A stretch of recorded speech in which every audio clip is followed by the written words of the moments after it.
आप देख रहे हैं संविधान और कानून SK live news. Saharanpur Uttar Pradesh के रामपुर मनिहारान में कृपा फाउंडेशन के तत्वाधान में आयोजित निःशुल्क नेत्र जांच शिविर में डॉक्टर श्राप चैरिटी आई हॉस्पिटल के चिकित्सा विशेषज्ञों ने 190 मरीजों की आंखों की जांच की। इस दौरान आंखों की सुरक्षा के आवश्यक दिशा निर्देश भी दिए। गुरुवार को कृपा ग्राम बहादुरपुर में डॉक्टर श्राप चैरिटी आई हॉस्पिटल की ओर से निःशुल्क नेत्र जांच शिविर का आयोजन किया गया। शिविर का उद्घाटन आलोक शर्मा जिला पंचायत राज अधिकारी ने किया। इस मौके पर उन्होंने कहा कि आंखें शरीर का एक महत्वपूर्ण अंग है, हमें समय समय पर अपनी आंखों की जांच कराते रहना चाहिए। उन्होंने कहा कि हमें स्वस्थ रहने के लिए ज़्यादा से ज़्यादा जैविक उत्पादों का सेवन करना चाहिए। डॉक्टर परमेंद्र त्यागी ने कैंप में आए सभी मरीजों को निर्देश देते हुए कहा कि बच्चों वयस्क दोनों को अपनी आंखों की जाँच कराते रहना चाहिए। शिविर में नेत्र विशेषज्ञों ने 190 मरीजों की आंखों की जांच की। मरीजों को अपनी आंखों की सुरक्षा के लिए धूल, धुएं आदि से बचाने की सलाह दी। शिविर के संयोजक doctor Mahipal IAS retired Bharat government president कृपा फाउंडेशन ने कहा कि शिविर में 190 मरीजों की निःशुल्क जांच की गई और मरीजों की आंखों में कोई दिक्कत पाई नहीं गई, उनका उपचार भी निःशुल्क किया जाएगा। शिविर में चंद्रपाल सिंह, शिव कुमार, व्यक्तियों का सचिन, युवराज, सुरेश पाल आदि का विशेष सहयोग रहा। सहारनपुर रामपुर मनिहारान से वैभव गुप्ता की खास रिपोर्ट। मैं आप सभी का 2-3 मिनट में अपनी बात कह के पूर्ण करूँगा। इसमें मुख्य विषय है कि हम अपनी खेती में आमदनी कैसे बढ़ाएं। सबसे बड़ा मुद्दा है कि अभी खेती में लागत इतनी बढ़ती जा रही है और फसल की बिक्री सही से नहीं हो पा रही। तो ऐसे में खेती के अलावा हमारे पास कोई और विकल्प भी मौजूद नहीं है। तो इसमें पहला मुद्दा आता है कि हम अपनी लागत को कैसे घटाएं। लागत घटाने के लिए एक विकल्प अपने पास मौजूद है। लागत घटाने के लिए अपने पास एक जैविक फसल उगाने का एक माध्यम है। दूसरा अपने पास वैकल्पिक खेती है। वैकल्पिक खेती में जिनमें हम अपना मुख्यतः गन्ना, गेहूं, धान, ये फसलों को हटा के कुछ और अन्य फसलें उगाएं। जैसे कि उदाहरण के लिए एक चावल आता है जो हम उगाते हैं, चावल वो सफ़ेद चावल होता है। एक ब्लैक राइस, काला चावल करके आता है। उसकी कीमत बाजार में 100 रुपये किलो से लेके 500 रुपये किलो तक। तो हम क्यों ना ऐसी फसलें उगाएं जिनका कि मार्केट में, बाजार में अच्छा मूल्य मिले। तो उसमें हमारी उतनी ही लागत में ऐसी फसलें उग जाएंगी जिनका कि हमें काफ़ी मुनाफा होगा। दूसरा समस्या अपने पास आती है फसल की बिक्री को लेकर। तो उसमें फसल पक जाती है, पकने के बाद भी वो खेत में खड़ी रहती है, घर पे आ जाती है, घर पे सड़ती रहती है। कोई लोग उसको मंडी में बेच आते हैं, तो वहाँ पे भी उतना मूल्य नहीं मिल पाता। तो इसके लिए बहुत सारी कंपनियाँ हैं, बहुत सारे संगठन हैं जो कि किसान अगर ऐसी फसलें उगाए तो सीधा उनसे खरीद करके मार्केट में उनको सीधा बेच सकता है। तो उसमें जो मिडिल मैन है, जो मंडी वाले जो बीच में अपना कमीशन लेते हैं, वो लोग कट जाएंगे और सीधा फायदा किसान को होगा।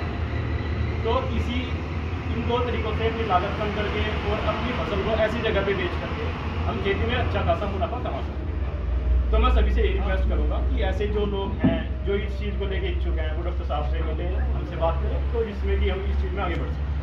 बहुत बहुत धन्यवाद। में लगे हैं जो कि समाज के विकास और समाज के कल्याण के लिए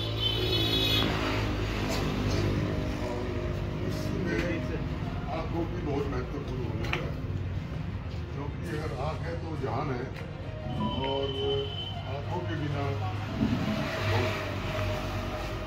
और उस तरह का प्रयास हम जो यहाँ कृपा ग्राम से शुरू कर रहे हैं। तो ये ऊपर वाले की गुरुदेव ब्रह्मण शिवानंद जी की और भगवान की बड़ी कृपा है कि हम इस तरह की शुरुआत यहाँ से कर रहे हैं। ये हमने यहाँ पर एक्टिविटी काम करना बहुत पहले शुरू किया था, लेकिन बीच में कोविड होने की वजह से वो हमारा प्रयास सफल नहीं हो पाए और ये शुरुआत हम कर रहे हैं। की शुरुआत के लिए ये इसका इंतजार था। इसको शुरू करने के लिए, इसका उद्घाटन करने के लिए हमारे बड़े प्रिय भाई जो आलोक शर्मा जी, जो कि जिला DPRO, जिला पंचायत अधिकारी हैं, तो मैं ज़्यादा समय न लेते हुए आलोक सर भाई जरा शोर ना हो जाओ भाई, शोर ना हो जाओ भाई। जो DPRO साहब हैं, आप सभी जानते हैं, सारा पंचायत का महकमा है, जो गाँव का सारा महकमा है, ग्राम सचिव हैं और जितना भी संबंध है ग्रामों से संबंधित, पंचायत संबंधित, सभी के कंटोनमेंट के डायरेक्शन में चलता है। मैंने इनसे रिक्वेस्ट किया और इन्होंने आने का कष्ट किया, तो इसके बड़े आभार। मैं 2 मिनट टाइम लूँगा कि हम जो अपना कृपा फाउंडेशन बना रहा हूँ उसके पीछे जो है ये कि कैसे जो लोगों के प्रयास है उसको और अच्छी तरह हम सफल बनाएं और उनके कार्य को आगे बढ़ाएं। इसमें हमारे 3-4 काम हैं मुख्य। एक वाटर की खेती है, इसका प्रचार प्रसार करना और यहाँ ट्रेनिंग करना। दूसरा है कि जो एक क्लस्टर प्लान, जो हमारे 4-5 गांव हैं, सगतपुर, बहादुरपुर, सरौली एरिया, नंदपुर, बेटागेरा, ये एक पूरा नेचुरल एक तरह का क्लस्टर है, जिसमें कि एक जगह अगर कहीं पर शादी ब्याह होता है, मरना जीना होता है, तो बहुत सब आना जाना है।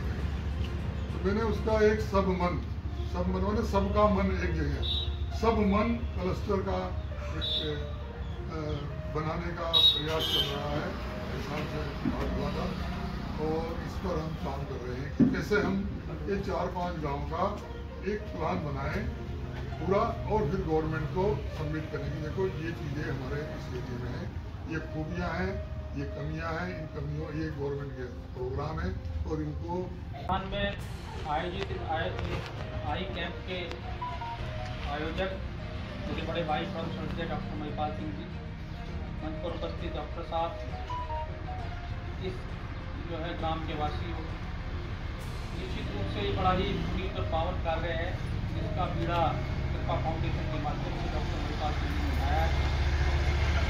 और आप सब लोग परम सौभाग्यशाली हैं कि आपके बीच में डॉक्टर महिपाल सिंह जैसी शख्सियत है जिनके पास एक बहुत लंबा अपना एक जो ग्रामीण विकास, कृषि और जो आर्थिक मामलों का जो अनुभव है, और जो जिस उद्देश्यों के साथ आपने कृपा फाउंडेशन की स्थापना की है वही वो मुद्दे हैं जो वास्तव में गाँव में के अंदर समग्र विकास और ग्राम स्वराज की भावना को बलवान कर सकते हैं।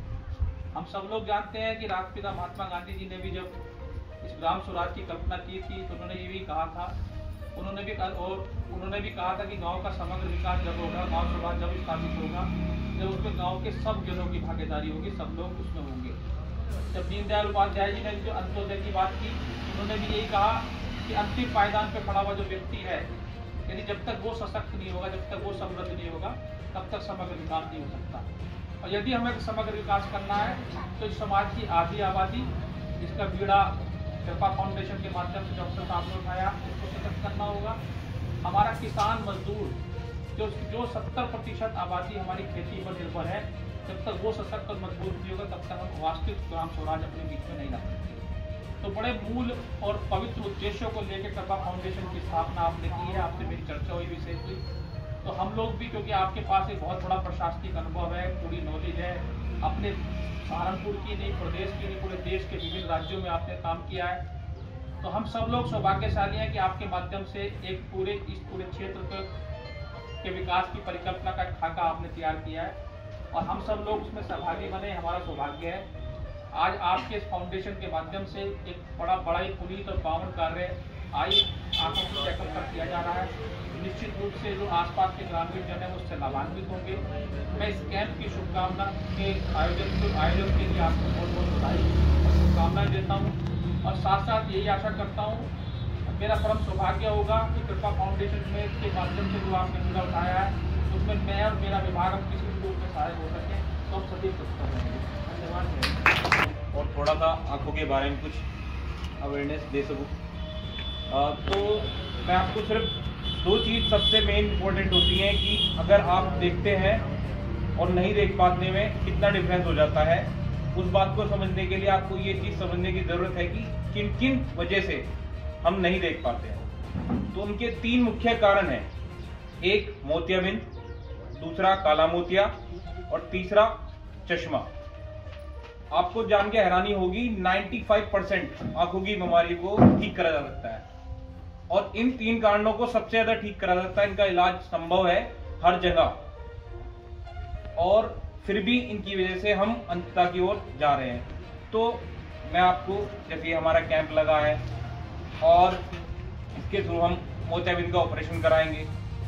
इसी तरह आप सबसे मेरा यही अनुरोध है कि आप सब लोग 1 साल के अंदर जरूर अपनी आंखों की जांच कराएं और अपने बच्चों की जांच कराएं, क्योंकि बच्चों के अंदर 12 साल तक नज़र का बढ़ना पाया जाता है। अगर उनकी नज़र किसी वजह से कम भी है तो 12 साल तक उनकी नज़र जो है बढ़ सकती है। तो आप इस बात को किसी भी डॉक्टर के पास अगर जाते हैं, यहाँ पे बहुत ज़्यादा पाया जाता है कि बच्चे को अगर लहंगापन है या बचपन से ही मोतियाबिंद हो गया या आरोपी हो गया, तो वो कहीं दिखाते नहीं हैं और अपने पास रखते हैं कि बच्चा जैसे बड़ा होगा तो ठीक हो जाएगा, लेकिन ऐसा नहीं है।